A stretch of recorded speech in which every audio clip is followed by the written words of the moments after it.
Hi everyone, Neeta here, and I wanted to talk a little bit about how to take advantage of your time during self-isolation.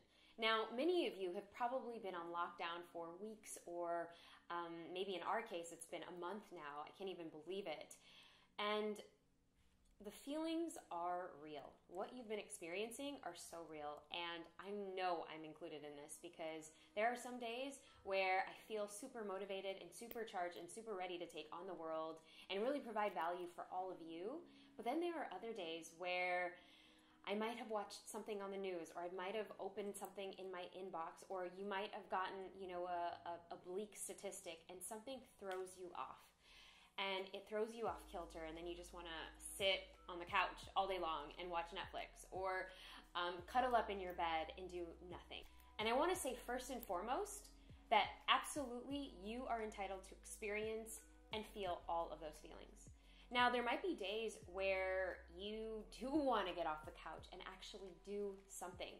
You might actually be feeling a little bit more pep in your step and maybe feeling called to action, maybe feeling called to have the courage to activate others, have the courage to step up and step out of your comfort level and maybe even share a little bit about yourself to see how you can help others during this time. So the real question is, are you going to be sitting on your couch all day long throughout this entire lockdown, or are you going to take action?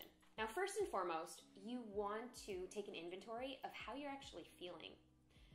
Think of your day-to-day. How are you going to begin your day, or how are you beginning your day right now? Are you doing Zoom calls, family time check-ins? Are you still getting the most of your work done during the morning hours? How are you actually feeling? Because I know for myself, when I've seen the news, or if I've seen too much of something, or if I've been scrolling on YouTube and watching videos, I'm not going to be in the same state versus me getting myself into flow. So using and doing all of those techniques that I've shared in other videos, which I'm going to link below, to get you in that positive state, to get you in that flow state, to get you motivated so that you're ready to go if you're going to go and serve your audience. And it's okay if going through your inventory of emotions, you have a roller coaster day. You might not be feeling it, or the kids are home and they're having a tough day and they're fighting with each other, or just like my toddler, they're chasing you all around the house, or maybe you're just not feeling it. Honor it, and that is okay. Like we said before, it's totally fine. Number 2, what I really want you to do is just limit your news intake. Limit the amount of time that you're getting your news, and maybe you want to limit it to the end of the day, or maybe in the middle of your day when you're actually taking a break, so that in the morning it's served for all of the things that you actually want to be doing and that you want to be moving forward towards, instead of basically getting those news notifications and then it throwing you off kilter. But limit that time. Things aren't going to change drastically within a couple of hours or even in days. But if you need to actually watch the news, go ahead and do it. Just limit that time. And we're going to link below another video that's going to help you process those emotions while you're actually going through this. Now, number 3. This one I love so much. So you want to plan 2 to 3 things in your day that's going to move you forward. You don't need a laundry list of to-dos. I know you're at home, and I know that the kids are home, and I know your spouse is at home. And so productivity might actually not be the best right now, but you're doing the best that you can, which means that maybe set aside the top 2 things or the top 3 things that you're going to do in that day. And the real secret is you want to eat your frog before lunchtime. You want to be able to do some of the biggest tasks early in the morning if you can get to it, because that's when you're the most fresh, you're wide awake, you've got the most energy, you can set yourself up to get those things done so that you feel good by lunchtime or by the early afternoon. Number 4, have you actually made a full list of all of the things that you, in an ideal world, would like to get done during this time? Now, if you haven't, this is your opportunity to just go buck wild, to go crazy, to just list all of the things. Like if you were feeling 100%, if you were feeling that this was going to be the day that you're going to do everything, you're going to act on everything, which is probably not the case, but your best case scenario, have you made that list? So have that ideal sheet, if you don't already, and see how many of those things you can actually prioritize to get done during this time. And now some of these can be work-related, it can be goal-oriented, it can be career-related, it might be books that you've been wanting to read, it might be creative projects that you've been wanting to do. I know some of the things that I added as a family is to plant, because now we're in the springtime. So be creative and let it encompass all of the things that you ideally would want to get done.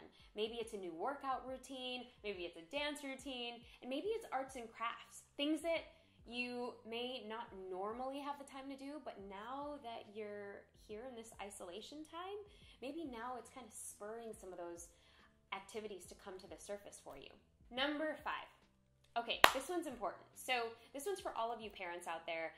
Tag team with your spouse. If the kids are at home and you know you need to get like a few hours of work done, don't try to just, put them in a corner and see that they're not going to be bothering you for those next 2 hours. Tag team with your spouse. Maybe you take the morning, he takes the afternoon, where he gets that heavy chunk of motivation time and deep work time. Okay, number 6. Now, we say that we can get done all of these things in one day, but truthfully, when we're working from home, we want to be able to also bake in time for releasing stress, doing some self-care techniques, making sure that we're getting some movement in, walking around, spending time with our children, calling family members, checking in on people that we love.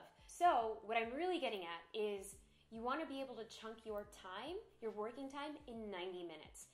So 90-minute working times or 60-minute working times, those are the best that I've seen with our clients, and even for the way that myself and Ajit actually works. And this is going to really depend on what it is that you want to accomplish in that day, whether it's writing, or maybe it's just reading, or maybe it's researching. Try to make sure that you are very clear on what exactly the task is that you want to get accomplished. Okay, number 7. Reverse engineer how long it will potentially take to get something done. Remember that really long list that you just created? So I want you to go back to that, because I want you to really think about and reverse engineer, well, how long would it actually take to get that online course finished? The one that I said that I was going to finish 3 months ago and it's still collecting dust on the interwebs, or the book that I said that I was going to read because this was going to be the day that I was going to tackle it, but I keep saying it over and over again each week and I'm not actually doing that. Well, why don't you reverse engineer how long that would take? So when we break things down, it sounds much easier to accomplish than saying, hey, I'm going to read a book all day today. That's probably not really going to happen. But if you actually break it down to what you possibly can do, maybe it's a chapter a day or a chapter 3 days a week. At the end of this, you'll have much more progress towards that goal than you just not doing it at all, but just putting it on your task list and saying, I'm going to actually get this done, and it never actually gets done. Sound familiar? Okay, number 8. I want you to bake in some time for self-care. And this is so, so important, because we think we can keep going and keep going and keep going, and let's face it, during isolation times, you guys, it is going to test us. It is the nature of the beast. Now, I've given you tools and strategies in other videos that will hopefully help you get past it and get through that. And even in some of my books, like Emotional Grit, has a lot of resources to help you get through that. However, you want to actually bake in time to take care of yourself. I mean, there might be a day where you just want to not do anything for the rest of the afternoon, and all you were able to get done was maybe some homework from homeschool with your children, or cleaning the house, or doing something that wasn't really moving you forward, but you were actually still doing something that mattered, like taking care of your children, taking care of yourself, taking care of your home. All of these things still do add up. So how are you actually baking time for self-care? Is it a bath? Is it lighting up candles in your home? And I'm talking about the little things, the things that we take for granted. Maybe it's doing a yoga class on your phone, because we are indoors right now, but maybe in a different part of your home, so it doesn't seem so mundane. Switch things up a little bit if that's part of your personality, but definitely bake time for self-care. Number 9. After all things said and done, be compassionate with yourself. Have self-compassion, because it's only you that really knows how you're actually really feeling. And like I said before, some days you're gonna feel like, yes, I've got this, and I feel so motivated to serve and to give. And some days you're just gonna wanna sit back. You're gonna wanna sit back on the couch and not do anything. And that is okay. Compassion really means having the patience with yourself that you're actually doing the best that you can.